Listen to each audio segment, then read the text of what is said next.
and grow together in person again. So thank you all for making the trip out. Hopefully we'll be able to do this many, many more times. I'd like to welcome you to Water-Soluble CBD and THC liquids and powders, cannabis extraction and nanoemulsions produced by high-intensity ultrasound.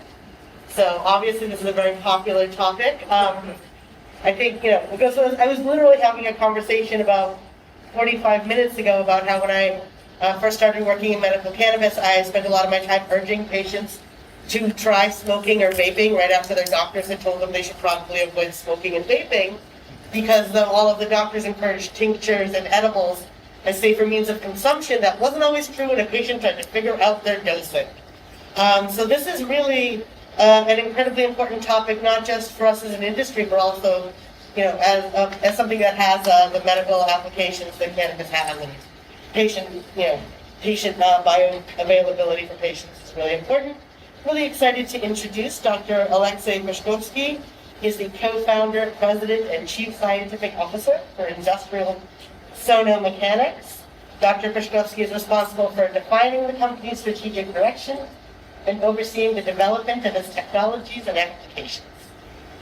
His professional experience includes over 25 years as a researcher, entrepreneur, product developer, and scientific director, mainly focusing on instrumentation design and process development in the medical physics, pharmaceuticals, and cannabis industries. Dr. Peshkovsky is the author of over 40 scientific papers, utility patents, conference presentations, books, and now this is one of those presentations. Welcome. Thank you so much.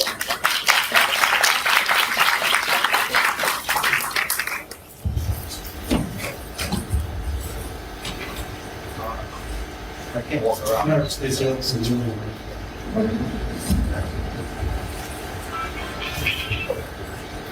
That's perfect.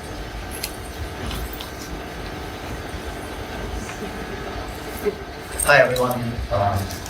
Many thanks for the opportunity to talk to you about water-soluble CBD and THC, which are cannabis extract nanoemulsions. They can be in a liquid or powder form. And I will discuss their benefits, their composition, methods used for their analysis, and how you can make some of your own without having to be a scientist or an engineer, which is a popular request. The traditional routes of administering cannabinoids to patients or creation purposes, or basically delivering them into the bloodstream, boil down to four main categories. They can be administered as edibles, so it's an oral digestive route, which is where you consume an edible or a gel cap or something like that. It could be pulmonary, where you smoke it, vape it, or dab it. It could be transmucosal, which is sublingual or intranasal or even rectal. And it could be transdermal, which is typically a patch, which is where it goes through the skin into the bloodstream, not to be confused, by the way, with topical, where it doesn't have to go to the bloodstream, it just treats the skin itself, even the deeper levels. But transdermal is when it makes it all the way into the bloodstream. Now, each one of these methods has advantages and disadvantages. For example, oral digestive is very convenient. You just swallow something like it's discreet, that's the right word. But it is extremely slow as far as the onset goes, and it's very smeared, it's inefficient. Peak intensity is typically not very high in the tail, so the pharmacokinetics, which is the kinetics of how it gets into the bloodstream, is convenient. You can't titrate the dose like you could with alcohol. Pulmonary and transmucosal are typically much more efficient, much faster, but they're not nearly as safe.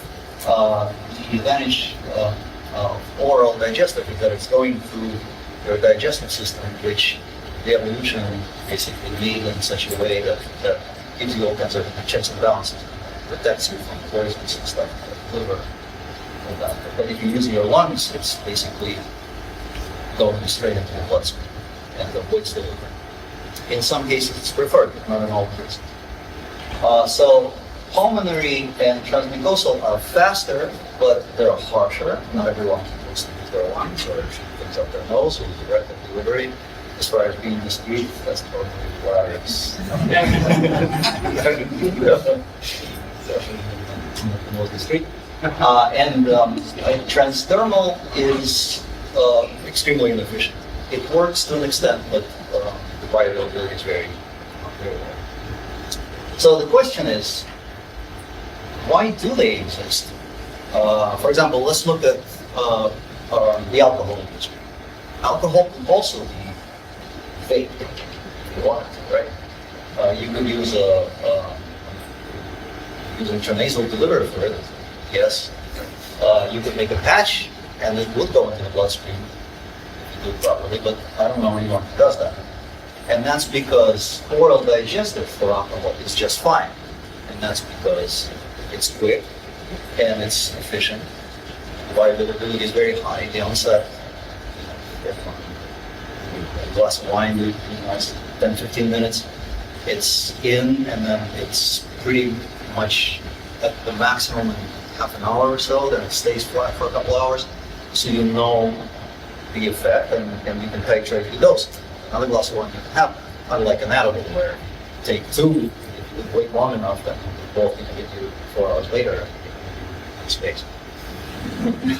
So, why is it that alcohol doesn't need any of this, but cannabis does? Well, it's because alcohol is water-soluble. It dissolves in water, and we are water. Our bloodstream is certainly mostly water.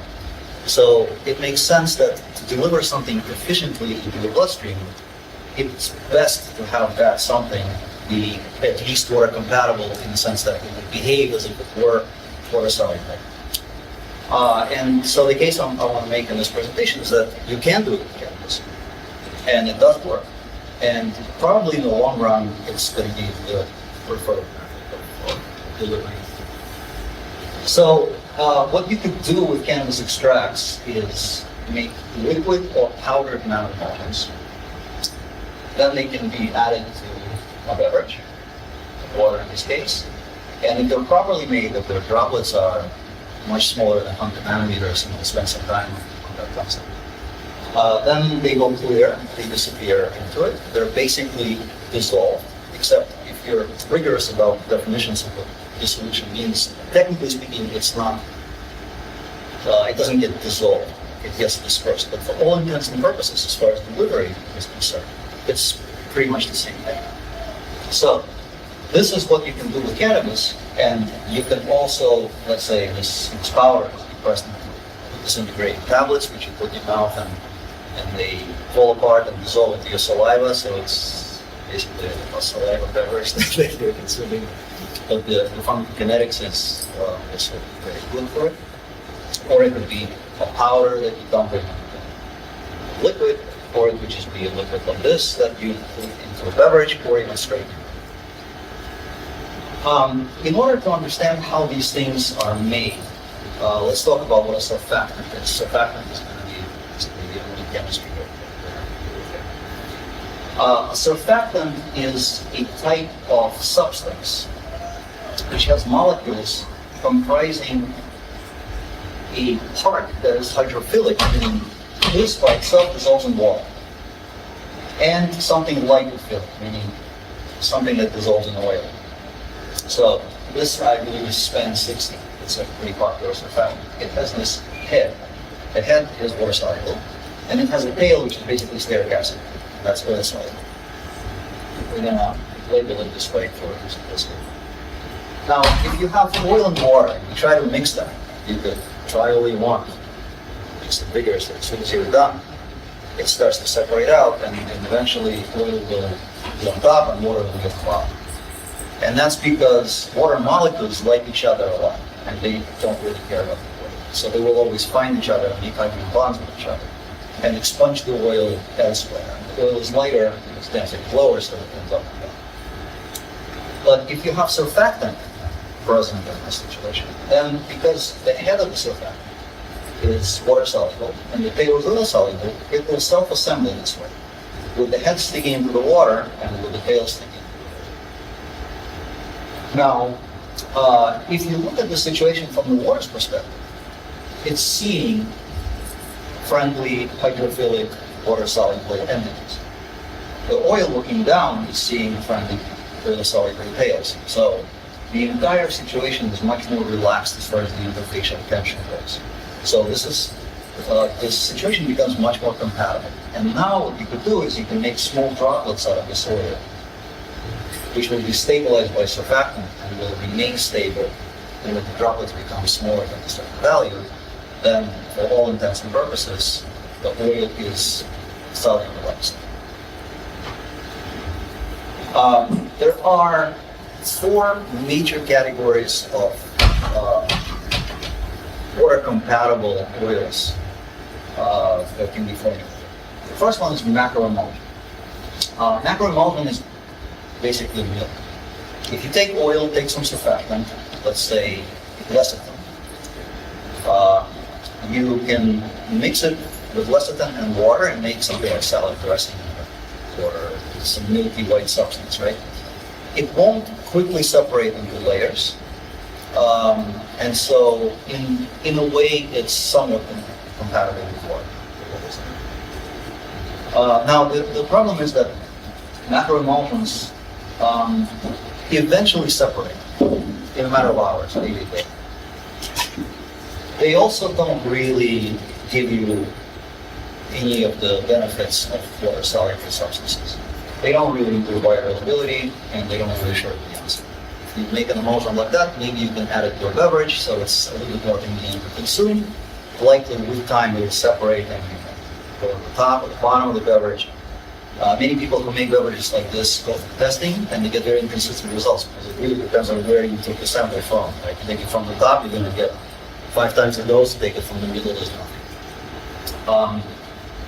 So we're not going to consider these further because they don't really keep us. Microemulsions used to be extremely popular in the pharmaceutical industry. Other names for microemulsions is micellar suspensions or self-emulsified systems. So these are made without any special equipment, and they're made with basically placing a lot of surfactant. We're talking 10 times the amount of oil into the water along with the oil, such that the properties of the water change sufficiently for the oil to be freely compatible or solubilized into it. So it's driven forward by the chemical entities which you deposit there. And the interface is so relaxed that you can have this kind of bi-continuous situation, or you can have drops like this, and these are actually nano-sized droplets. And then you have all this other surfactant present in the water. Microemulsion, by the way, is a misnomer. It's an unfortunate, historically driven situation. It doesn't mean that the droplets are micron-sized. They're actually nano-sized, but it's called microemulsion. In reality, typically you get a combination of both. You get some droplets and you get some bi-continuous situation. So the point is, there's a lot of extra surfactant, and you're limited to pretty strong acting units. So this does give you what you want as far as bioavailability in this action. It's pretty water compatible in this way. But along with it, you get 10 times more surfactant than stability. So these systems are thermodynamically stable, meaning they are in a very comfortable energy minimum. If you don't touch them, they will never separate. However, if you do touch them, if you change their pH, dilute them into a beverage, change the temperature to something, they tend to get out of their minimum energy pocket and they can separate. So stability is an issue. And then also, when things are not in the droplet form, it has issues of its own. But the main issue here is the amount of surfactant that is left over after you're done with your process. Typically, that takes you out of compliance very quickly. And it makes this. Liposomes. Liposomes are interesting, very effective, and frequently misunderstood, or the name is used incorrectly. Liposomes are actually not very appropriate for oil and water formulations. They're mainly used for water-soluble compounds in water formulations, although that's unclear. But some water-soluble drugs are very powerful. For example, chemotherapy. And then you can stick them into this internal water layer. So liposomes have water on the inside. Then this is not to scale, obviously. So they have this lipid bilayer, kind of like a skin, kind of like a cell membrane. It's a pretty thin layer where oil can go, and then outside goes some water. So if you have, let's say, a chemotherapy agent, or even something as simple as vitamin C, which gets in too quickly and you get a spike and then you actually get vitamin C deficiency because your system reacts and eliminates all of it. And you think you took vitamin C, but you actually need vitamin C. So if you put a chemotherapy agent in here and embed certain proteins into the lipid bilayer, then you can inject a liposomal suspension into the bloodstream and then have the liposomes accumulate in a specific order where these proteins are embedded, that they have some recognition for. So they can all go, let's say, to the liver and then release the chemotherapy only there, so you can get poison of the life. So it's a really interesting way of formulating pharmaceutical ingredients, but it's not exactly appropriate for oil and water formulation because the loading factor is low. Just because the place where the oil can go is not very substantial. But frequently people don't need liposomal suspensions or liposomes when they're talking about this. I've even heard things like liposomal nanoemulsions, which is actually a contradiction in the term, it's like a square triangle. So this is liposomes. They're also pretty difficult to make. And then finally, nanoemulsions, which in my opinion have all of the advantages and pretty much none of the disadvantages of the others, except obviously the catch, and I'll take a second. But nanoemulsions are similar to microemulsions as far as the droplet size goes. But they're made with an order of magnitude less surfactant. So when you place them into your beverage, you're not overloading the surfactant, you're only just bothering these droplets with it. They are very effective as far as bioavailability and the onset of action. But there's a catch. The catch is that you need equipment, ultrasonic high amplitude equipment, in order to make them. And that is because, unlike in this case where you drove your process to completion by overloading the system with surfactants, so it's a chemical energy that you're placing into the system to drive it. Here you use extremely high shear mechanical acoustic cavitation to drive this thing forward. So the disadvantage, obviously, that there's a cost to the equipment. It's a capital cost. But on the plus side, once you turn the system off, the mechanical energy doesn't stay in the resulting product. So the history of how you made it doesn't remain in the finished product, unlike in this case. The history of how you made it was surfactant. You can't take it back out. If you did take it back out, then you just separate. But in this case, once the system is off, mechanical energy is no longer being deposited, and you have a clean product. So let's focus on nanoemulsions and talk about their compositions. Typically, a nanoemulsion comprises a carrier oil, which is where you're going to first redissolve your cannabis extract. It will have your bioactive cannabis extract, so THC or anything else, or non-cannabis, as long as it's like fluid. It will have surfactants, typically more than one. In order to make very small droplets, it's good to match at least pair of complementary surfactants and optimize their ratio such that the droplets also get constant. There's going to be less surfactant than in olive oil. You will have your water, or if you're making a solid nanoemulsion or powder, there'll be a binder. Binder is something that is similar to water in terms of its hydrophilic properties, or hydrophilic, but happens to be a solid at room temperature. For example, sugar. Sugar is just like water. It's very polar, dissolves in water, water would dissolve in it, but it's solid at room temperature, so you could, instead of water, have sugar, and then if you make that into a powder, you would have your nanoemulsion droplets suspended in the bulk of sugar. Put that into water, sugar dissolves out, the droplets are released into water, and you're back to your original liquid nanoemulsion. And it's typical to put some preservatives into this, especially if it's a liquid, because bacteria, just like people and fungus, they will love this stuff, so they start eating it, thriving on it. And you always have some in the air, and you have some in the bottles, so it's good to re-sterilize the bottles and sterilize your nanoemulsion units. You need it by taking passing through a sterilizing filter, and then have some mild preservatives. Now, in order for an emulsion to qualify as a nanoemulsion, there's a bunch of definitions. Some believe that if it's under 1 micron, under 1,000 nanometers, then it's a nanoemulsion. Well, technically maybe, but not for its, not as far as its properties go. So, in my opinion, a good definition is if your median droplet size is under 200 nanometers, then it's a nanoemulsion, because that's when it typically becomes stable. Nanoemulsions, by the way, I should mention, are also permanently stable, just like microemulsions. The mechanism goes different. They're kinetically stable. Kinetic stability is like a book on a shelf. If you remove the shelf, it would fall. But if you don't remove the shelf, then it's stable there, even though it's a local energy. And it's permanent, and it actually doesn't depend on what you do with it. Not nearly like microemulsions.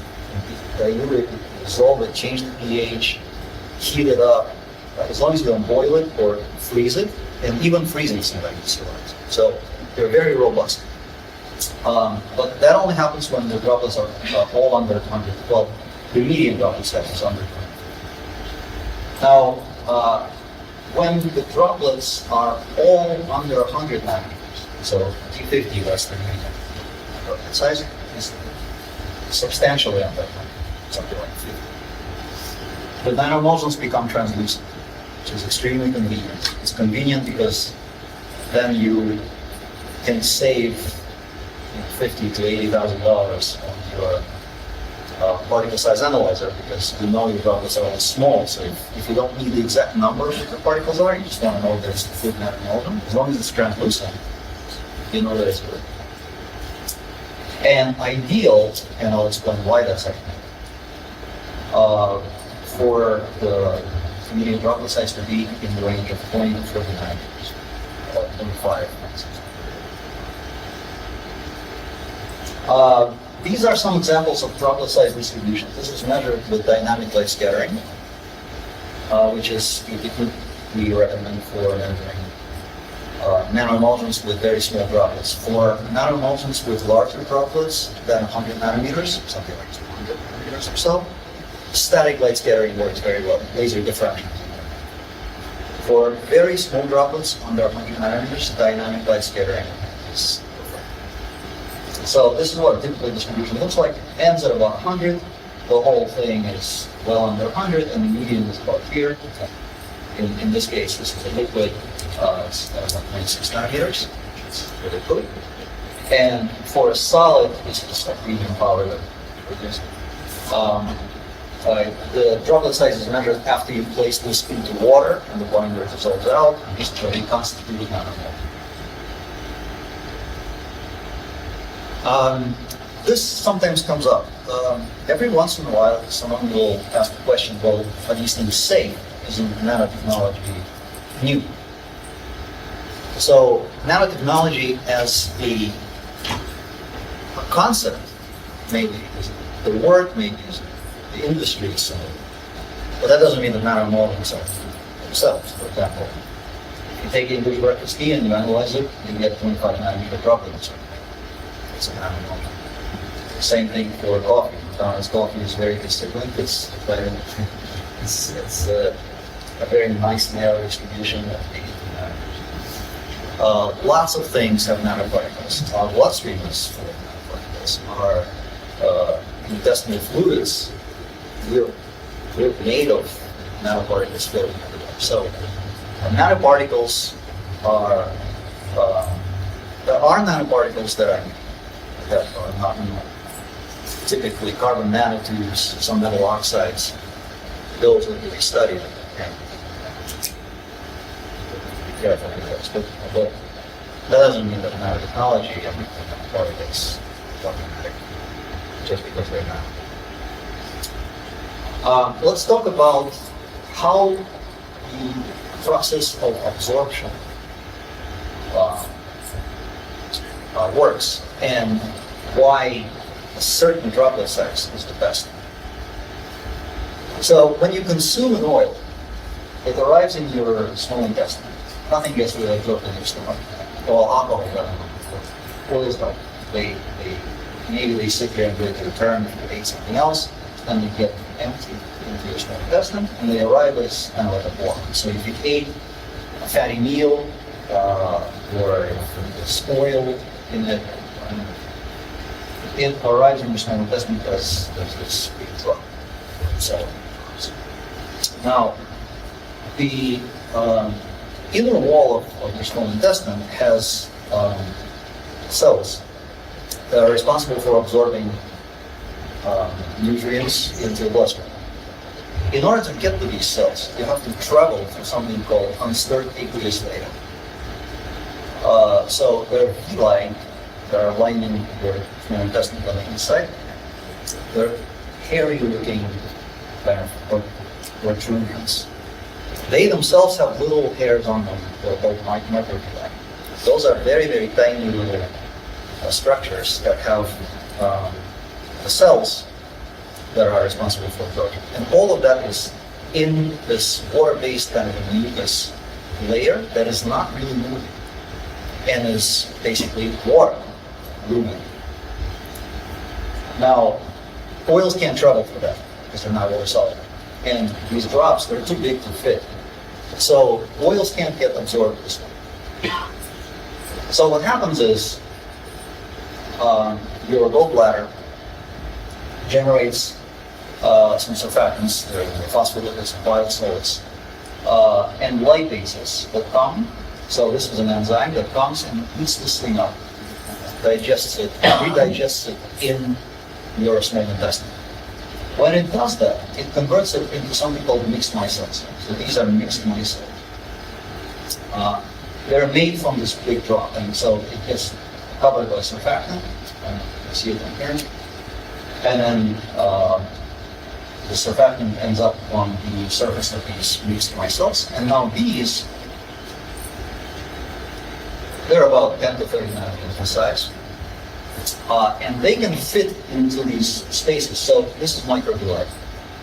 It's 100 nanometer or so structure. So in between them, you have to be smaller than 100 nanometers to properly fit and get efficiently absorbed.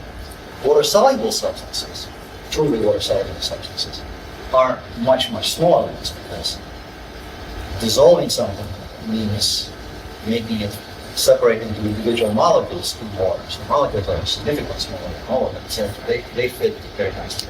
But oils only do fit in between here after this process is well underway, and that takes 1 to 2 hours to get going properly. This is why if you consume an edible, you feel nothing for an hour, because it just doesn't get absorbed. Because these, an edible typically is an oil, and everyone knows, I think, that an edible should be consumed with a fatty meal that amplifies everything, and this is why. That's because this fat will create these mixed micelles, and these mixed micelles draw in hydrophobic substances. So cannabis extracts themselves can be processed by lipases. But lipases make these little nano droplets where cannabis extracts go and end up on the inside of it. And so these mixed micelles end up being the vehicles to get into the microbial structure. Okay? So this takes 2 hours, and it peaks after 4 hours. And if you think you didn't take enough after an hour and a half and you took the second dose, then after 4 hours, spiritually nowhere to be found. Maybe much later. And then there's this long tail because some of the stuff is still coming in, other stuff is going out, and then you get this extremely long tail that you wake up in the morning and still not found. Well, this is basically where I'm driving. Nanoemulsion is this. You consume this directly. You don't need anything. Once a nanoemulsion is swallowed, it goes straight into here in this form, which goes in right away. This is why it's fast, and this is why it's efficient. Here's some data. If you consume an oil on an empty stomach, in the form of capsule, then you get this little bump in activity. Well, this was done with 12 volunteers, and we actually, when we saw this bump and it was going out, and they were all hungry, the stomach, and it's going to take forever because it's very slow, interestingly, it bounced back up. And that's because without the additional fat, it's very inefficient. It's a little faster because whatever goes in between, and it's like a byproduct, and somehow makes it in, it's very, very little.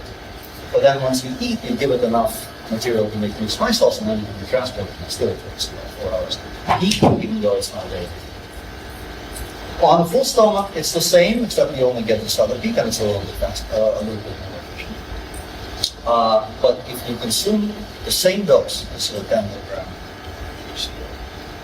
in the form of a nanoemulsion, this is on an empty stomach. It's very fast. This is maybe 15 minutes. Then it's flat for a couple hours, and then after 4 hours, it's gone. It's a glass of wine. If you do the same on the full stomach, it's a little bit slower because there's competition with food for gastric emptying mostly, but it's a little bit more efficient because more material, you get nanoemulsions plus the mixed micelles, it's a little bit better. So the bioavailability, which is the area under the curve, is much better, and peak density is faster, and it's important to have strong, clear, fast effect, especially if it's a medicine-related product. But for recreation purposes as well, because we titrate the dose. This is a very elegant study, this is a pharmaceutical industry study, not done with cannabis, but done with nanoemulsions with a different bioreactor, which was relevant because the pharmacokinetics of delivery doesn't really belong to the bioactive itself. It's more about the vehicle that you use to deliver it. So nanoemulsions of pretty much all bioactives that are lipophilic behave in roughly the same way. So in this study, they made nanoemulsions from 400 nanometer size, which are more like macroemulsions. This is what I was saying because of the PBD effects of one. Because this is where it is as far as blood concentration of therapeutic. And then once you get down to 60 nanometers here, somewhere, well, this is just about 100. And now, once you get under 100, there's a jump. And it's likely because now it fits properly. And it travels more efficiently. And then once you get to something like 40, 25 nanometers, it's diminishing difference. So at 25 nanometers, you're in a good place, and this is where we typically recommend that people follow themselves. But even at 100 nanometers or so, you're still pretty good. Another thing that happens is translucency goes up. So this is what happens when you continue processing the same nanoemulsion longer. So if you stop too early, this is 177 nanometers, it's okay. At 49, it starts to clear up, drop it, so it reduces. And then at 31, it's translucent. The same composition, it's just blood diagram the same. And now, I guess the question is, how do you make these things and how do you run them. Our company offers a two-part, kind of an all-in-one solution. We offer ultrasonic processors. There are three types, and I'll describe them. Lab bench and industrial scale. And we also offer the formulations. For people who don't want to or can't develop their own formulations, we have all-in-one products. Nanostabilizer LT, which could lead you to translucent liquid nanoemulsion, and nanostabilizer LSO that could be used to make a liquid nanoemulsion that's opaque, and that can be dried, for example, in a spray dryer, and converted into a powder that will then reconstitute into a liquid nanoemulsion. Place it in water or make a tablet out of it.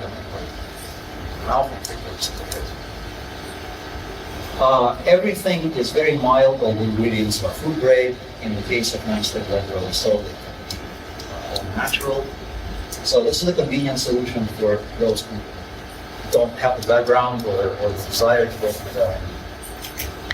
Those who want to develop their own formulations can also do that. Systems work with any formulation. And then you need a drying solution, such as spray drying, for example, if you're making touch. This is how it works, very briefly. This is ultrasonic cavitation. Ultrasonic cavitation is the phenomenon created by an ultrasound system of a sufficiently high intensity or high amplitude. So this is what's happening inside the flow cells of the reactor chamber, accompanied by some serious noise.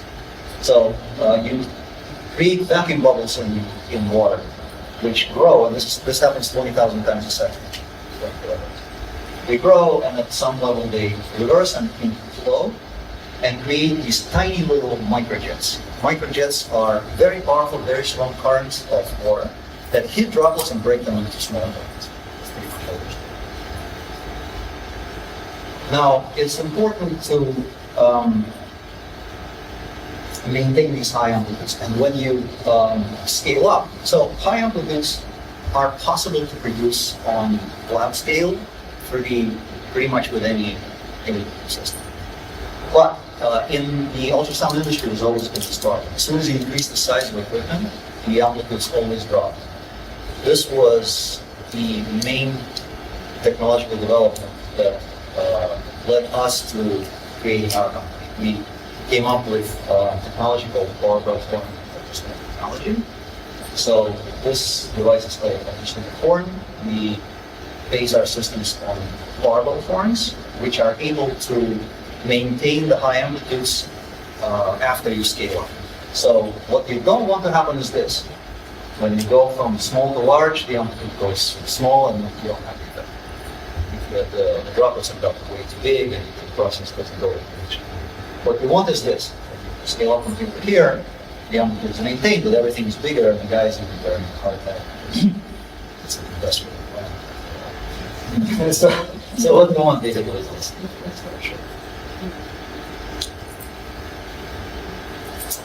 This is published work, I'm not going to dwell on this, but it's easy to get, let's say, a scale-up factor of 60 from going to a conventional horn to a barbell horn. So if your process took you an hour, then after you scale up, it can take you 1 minute, and the result will be identical because the liquid is experiencing the same intensity of ultrasound. It's just more of it at a time. We offer 3 types of ultrasonic processors. Our lab scale processor, LSP600, is actually lab only for us because we typically think at large volumes like this. A system that can be used for some production. You can make about 5,000 nanoemulsified doses, each dose being 10 milligrams per hour of the system. So you can make enough product to dose 5,000 units, that's in bottles of water. And you can work with about a year or 2 at a time. But it's not a production system in the sense that it doesn't run 24/7. You'll have to, once you process this much time, you're ready. This is a medium system, BSP 1200. This is a light production system, very popular with people who work with THC because you can't transport the products across state lines. So you really have to produce whatever is needed in the state within that state. And this medium production system seems to be the right size for THC type work. You can make 25,000 doses an hour. The productivity is 5 liters an hour, so you can make 5 liters of nanoemulsion per hour, which is 5,000 doses. There's no volume limit. This can run 24/7. It's waterproof. So this is this level, and ISP 3600 is our industrial scale system. This can make 100,000 units doses an hour. It runs 24/7. Also, no volume limit. Popular with CBD products. We can make CBD products because you can transport them anywhere you want. And so just produce it one place to ship. Briefly about nanostabilizers. This is nanostabilizer LT, the one that leads to the liquid nanoemulsions. It comprises very mild tasteless components. It itself is tasteless, but it won't interfere, neither add or remove any taste from your cannabis extract. So if your cannabis extract is bitter, your nanoemulsion will be bitter. Requires no formulating experience. All you really need is your extract, this nanostabilizer, mix them together, add them to water, very smoothly pre-mixed, run through an ultrasonic processor, get this. This is what a process looks like when you process, when you run and take a bunch of samples. So you drop this, go from wherever you're starting, all the way down to 20.5 nanometers, and you can see that it gets progressively increased.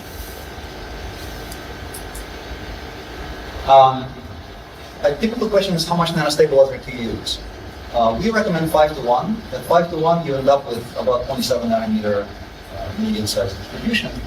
And importantly, the upper edge of your distribution is at 52. So the whole thing is under 100, which is why it's so translucent. But for a variety of reasons, for example, the cost, you can reduce the ratio. And even at 3 to 1, you're still under 100 and somewhat translucent. Now, this is in its concentrated form. Once you dose it into your finished product, it clears up a lot. But we don't recommend going under 2 to 1 because the upper edge of your droplet size distribution below that gets close to 220 nanometers. And it's relevant because in order to sterilize your finished product, you need to pass it through a sterilizing filter, which has pores that are 120 nanometers. So below this ratio, you will start clogging up. This is what happens to cannabinoids as far as their stability over time. This was measured with a light lab liquid chromatography UV unit, which we use extensively, and I recommend, and I think they're using here. We recently bought upgraded version of it, which is even better than what it was. There are kinds of cannabinoids now that the 8, the 10, THC, CBD, like that. So it is convenient. So this is what you get from a nanoemulsion stored in a dark glass bottle. It basically is really stable, versus a clear glass bottle. After about 150 days, light, and this is not direct sunlight, this is ambient light in the lab, but light starts to oxidize, and you can see that it's getting pink slowly, and you're losing potency. But it does last for a while. We do recommend glass bottles. This is nanostabilizer LSO, the type that leads to powders. Similar parameters, except in this case it would be made of natural.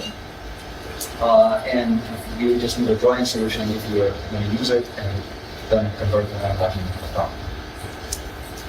And just finally, to mention that we also contract manufacture on a case-by-case basis.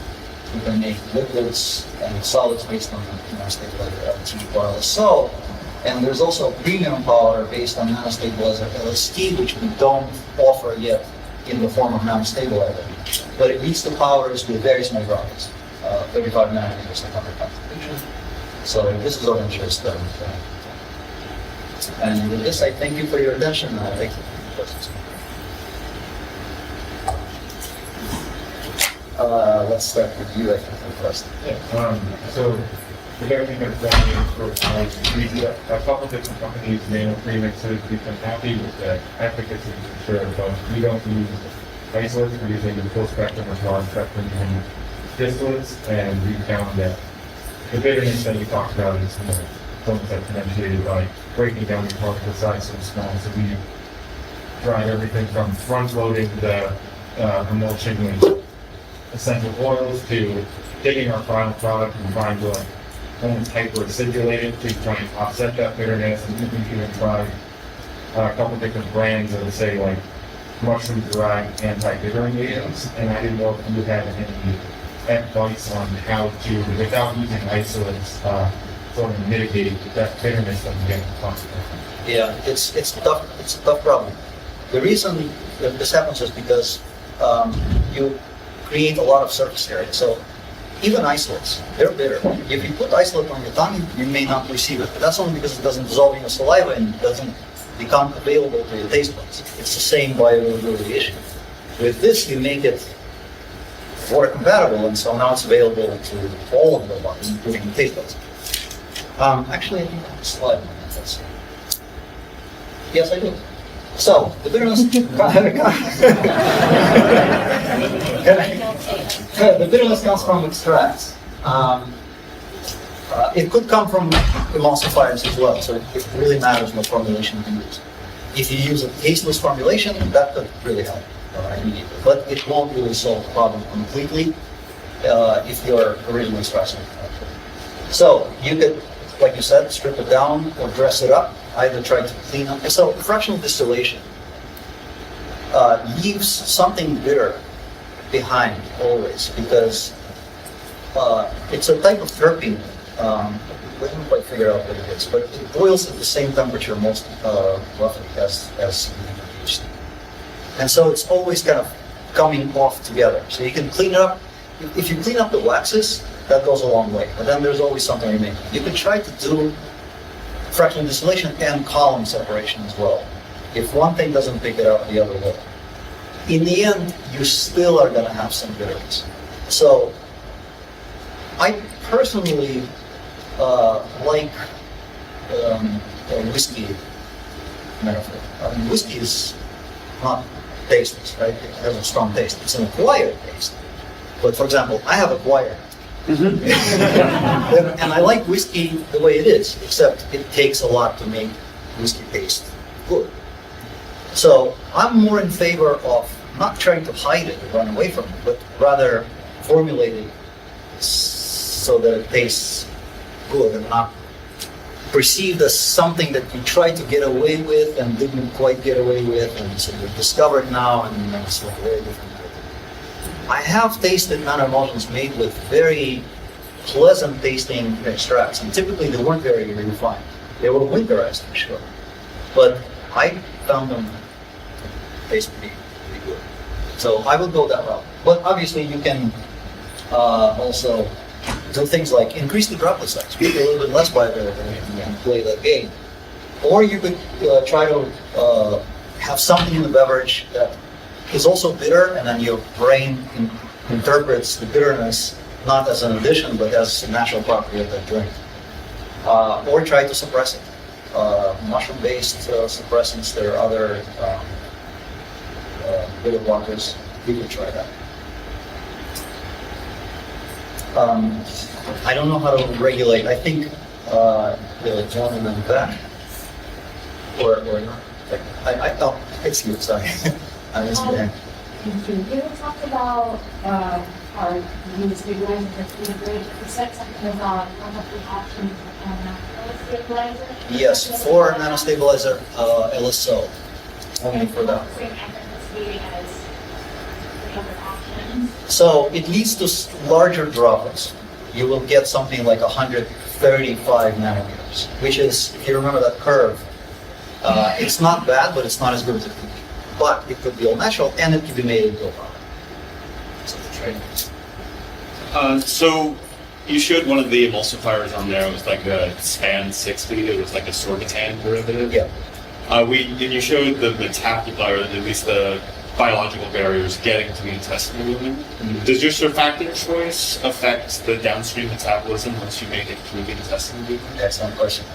So that reminds me, I should have mentioned, nanodroplets don't get absorbed. In fact, they only bring the bioactives to the absorption site, where everything falls apart and goes in independently. So cannabinoids are on their own, and the surfactants, if they do get absorbed, are also on their own. So you may get a simultaneous effect from an incorrectly chosen surfactant, but it won't interfere with the effect that cannabinoids have, because they just go there separately. And then just, I don't know if there's like lecithin. Lecithin is a great choice. Yeah, It's just insufficient. You need to, if you use lecithin, then you need something else. But lecithin is naturally present, so it's good. Yeah, just I was just saying compared to like synthetic sorbitol.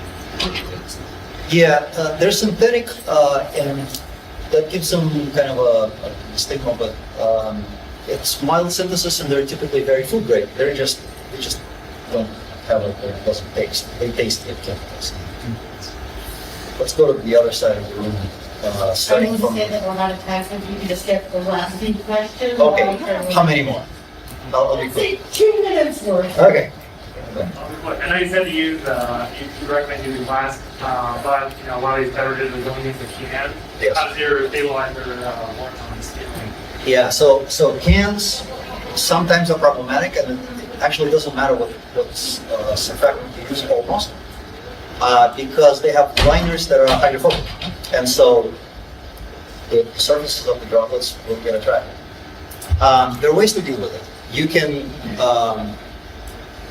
saturate or passivate your surface. Well, the easiest thing is just to get away from the hydrophobic product.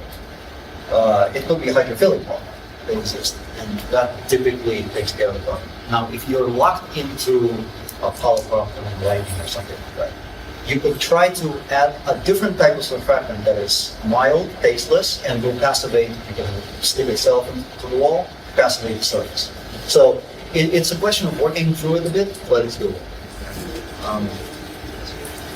So all of these applications are mostly geared towards like beverage production.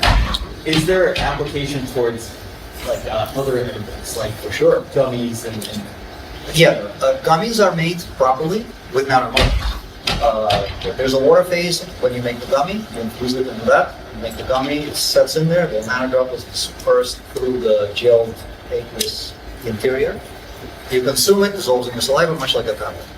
Edibles the same, even chocolates. So it's very hard to make chocolate very bioavailable because it's oil-based. You can't add water to it, but you could add a sugar-based powder to it.